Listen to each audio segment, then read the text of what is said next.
Oi, pessoal, tudo bem? Como vocês estão? Mais um episódio por aqui no Disque Meia-Noite. Antes de tudo, já vamos deixar os recados de sempre. Se você tá vendo no YouTube, se inscreve no canal, deixa o seu like. Se você tá vendo no Spotify, segue a nossa playlist. Eu acho que é isso no Spotify, né? Não tenho certeza. Curte o episódio também. E se você tem um relato que você gostaria que a gente contasse por aqui, ou uma história, manda no e-mail relatosdisquemeianoite@gmail.com. Vai estar na descrição aqui para vocês poderem ver certinho com mais calma depois. Mas não deixe de me enviar o seu relato. Hoje eu vou continuar contando para vocês daquele livro O Mundo de Lore e Criaturas Estranhas, que já saiu o primeiro episódio. E hoje, nesse episódio, eu tô fazendo um teste, pessoal. Normalmente eu gravo à noite, eu já falei aqui em vários episódios que aonde eu moro tem muito barulho de estrada, barulho de maquinário, de coisa de construção. Então é bem difícil gravar, bem difícil conseguir um horário que esteja um silêncio bom pra gravar. Agora eu tô testando gravar de dia, porque só gravar à noite também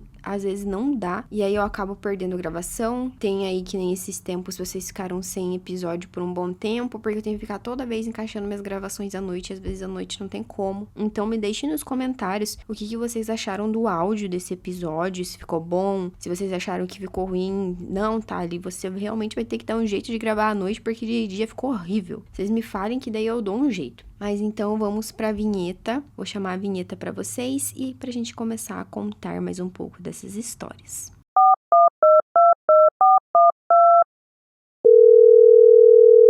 Olá, você ligou para o Disque Meia-Noite. Aqui o medo é sempre gratuito e todas as reclamações são ignoradas. Se você acha que ouviu alguém chamando seu nome mesmo estando sozinho, pressione 1 e finja que não ouviu nada. Para histórias de terror que com certeza farão você dormir de luz acesa, pressione 2. Seu gato está olhando fixamente para o canto escuro da sala, pressione 3 e tente não entrar em pânico. Agradecemos o seu contato. A sua alma é muito importante para nós.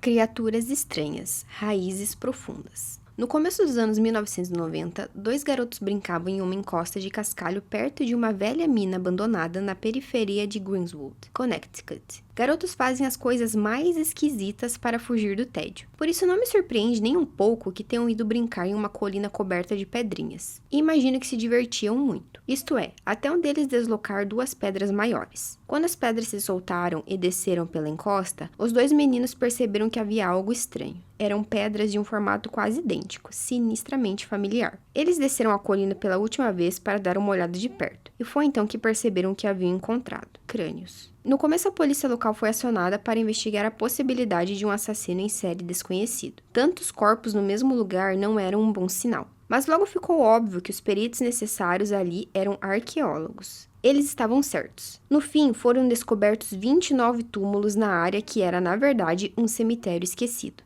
O tempo e os elementos haviam erodido lentamente o cemitério, e o conteúdo foi engolido pelo cascalho. Muitos esqueletos ainda estavam em seus caixões, porém, e foi dentro de um deles, marcado com bastões de bronze que formavam as iniciais do ocupante, que algo estranho foi encontrado. Aparentemente, muito tempo antes, alguém havia aberto aquele caixão logo após o sepultamento e feito alterações no corpo. Especificamente, foram removidos os fêmures, os ossos da coxa e colocados cruzados sobre o peito. Depois, com algumas das costelas e o externo fora do caminho, colocaram o crânio em cima deles. Era uma imagem real do crânio sobre os ossos cruzados, e sua presença sugeria algo mais sombrio. O esqueleto não era só o que restava de um primeiro morador da área. Aquele homem era diferente, e as pessoas que o enterraram sabiam disso. De acordo com elas, ele era um vampiro. Aquela bruxa foi enterrada. Embora fosse uma surpresa para algumas pessoas, túmulos como aquele em Grosswood são bem comuns na verdade. Hoje vivemos a era dos vampiros de Bram Stoker, por isso as nossas expectativas e nosso imaginário são muito influenciados por seu romance e o mundo que ele cria. Cavaleiros vitorianos em mantos negros, castelos misteriosos, presas afiadas sobre lábios vermelhos de sangue. Mas o rosto pálido de lábios vermelhos surgiu como maquiagem de palco de uma produção teatral de 1924 baseada no romance de Stoker, chamada Conde Drácula. Outra característica que associamos a Drácula, o colarinho alto, também começou ali. Com arames presos às pontas do colarinho, o ator que fazia Drácula podia virar de costas para a plateia e passar por um alçapão, deixando em seu lugar uma capa vazia que caía no chão momentos depois.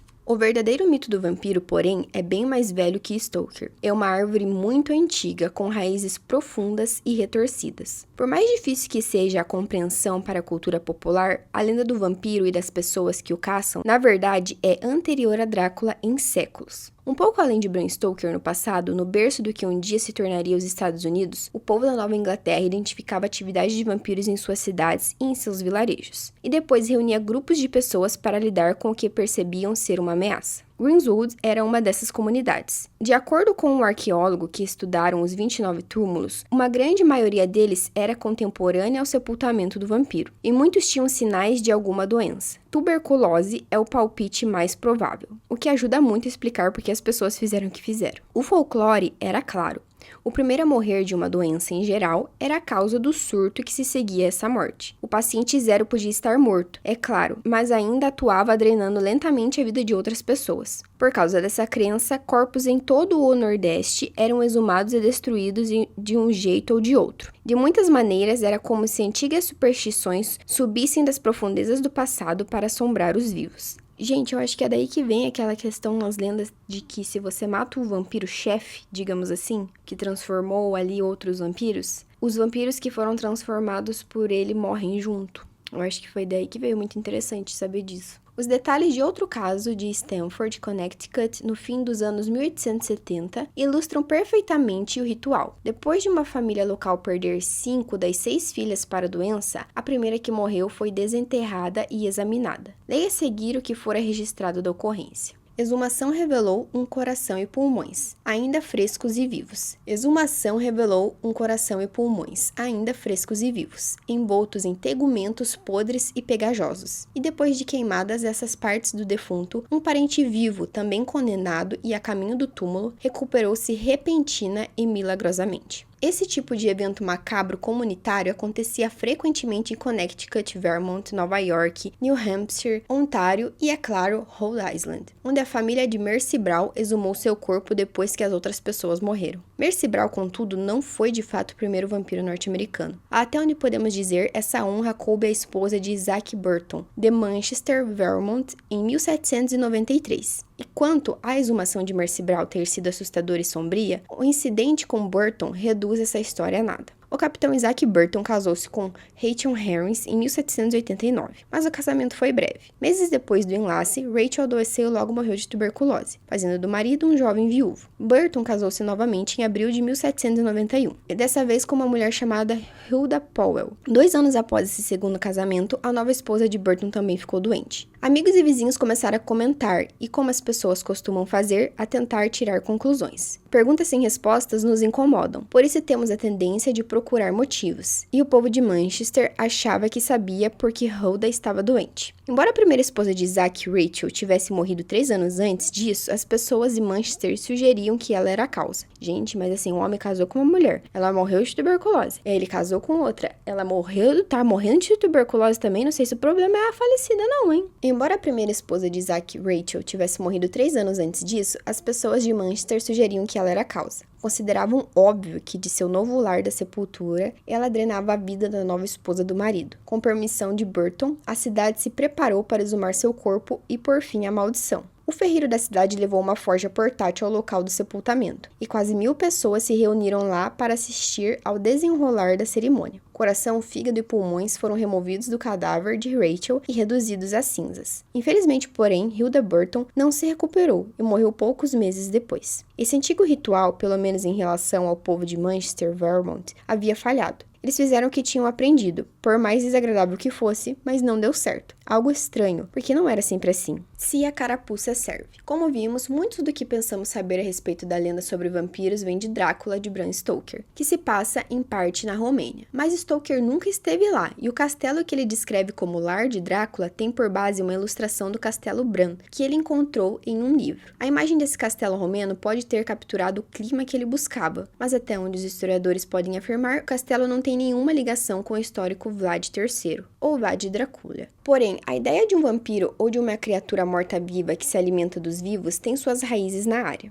Stoker chegou perto, mas errou o alvo em quase 500 quilômetros. As verdadeiras raízes da lenda, de acordo com muitos historiadores, podem ser encontradas na atual Sérvia. A Sérvia de hoje fica no sudeste da Romênia, ao sul da Hungria. Entre 1718 e 1739, o país passou rapidamente das mãos do Império Otomano para o controle dos austríacos. Por causa de sua localização entre esses dois impérios, a terra foi arrastada por guerras e destruição, e pessoas eram frequentemente transferidas a serviço do exército. E como costuma acontecer quando pessoas cruzam fronteiras, ideias vão com elas. Peter Blagojevich era um camponês sérvio que vivia no vilarejo de Kislovia, no começo dos anos 1700. Pouco se conhece sobre a vida dele, mas sabemos que foi casado e teve um filho, pelo menos. E Peter morreu em 1725 aos 62 anos, de causas desconhecidas. Na maioria das histórias esse é o fim, mas não aqui. Você já devia saber disso, certo? Nos 8 dias seguintes à morte de Peter, outras pessoas começaram a morrer no vilarejo. 9, na verdade, e todos fizeram declarações surpreendentes no leito de morte. Detalhes que pareciam ser impossíveis de provar, mas eram de algum jeito os mesmos em cada caso. Cada camponês afirmava que Peter, o vizinho morto recentemente, havia surgido para eles à noite e os atacado.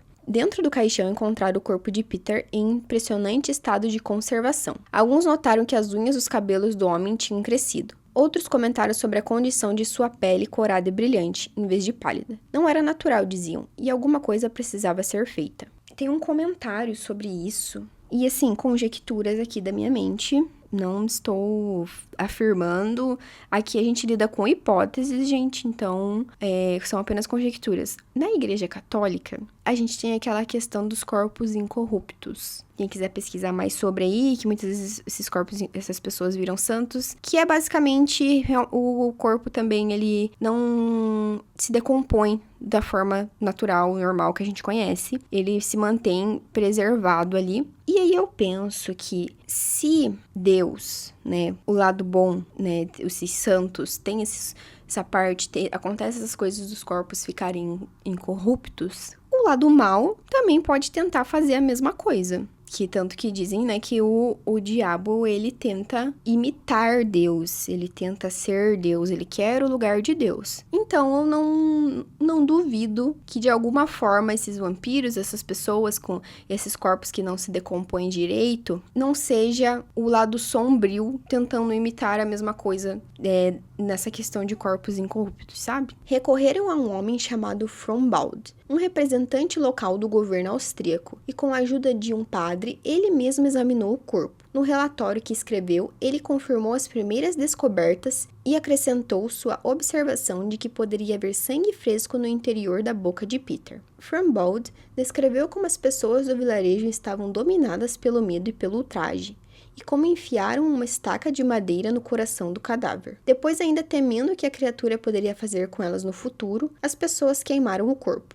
O relatório de Frombald detalha tudo isso, mas ele também esclarece que não foi responsável pelas atitudes dos moradores do vilarejo. O medo, disse ele, o impeliu a fazer tudo aquilo, nada mais. A história de Peter era forte, e criou um pânico que se espalhou rapidamente pela região. Foi a primeira ocorrência desse tipo na história a ser registrada em documentos oficiais do governo, mas ainda não havia explicação para o que tinha sido observado. Só um ano mais tarde, porém, algo aconteceu, e a lenda nunca mais foi a mesma. Carga no sangue. Arnold Paul era um ex-soldado, um dos muitos homens transferidos pelo governo austríaco em um esforço para defender e policiar o território recentemente adquirido. Ninguém sabe ao certo onde ele nasceu, mas seus últimos anos foram vividos em um vilarejo da Sibéria, às margens do grande rio Moravá, perto de Parasim.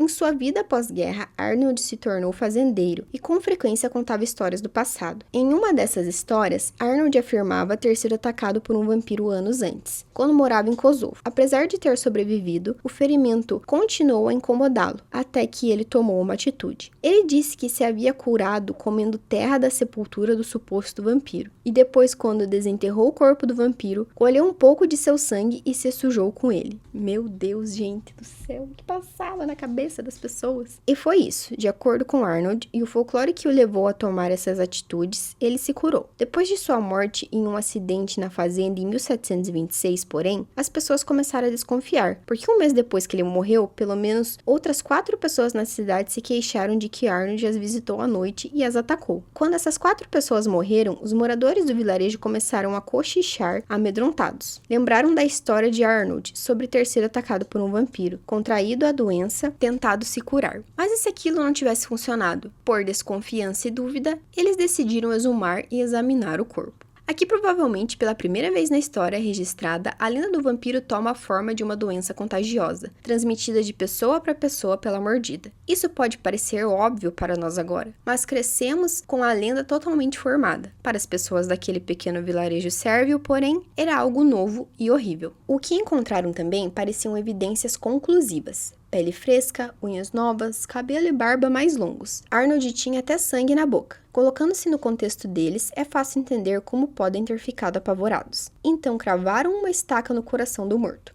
Uma testemunha contou que quando a estaca perfurou o peito do cadáver, o corpo gemeu e sangrou. Sem saber o que mais podiam fazer, queimaram-no. A resposta para tudo era: taca fogo! E depois fizeram a mesma coisa com os corpos das 4 pessoas que morreram depois de anunciar que Arnold as havia atacado. Cobriram todas as possibilidades, depois foram embora.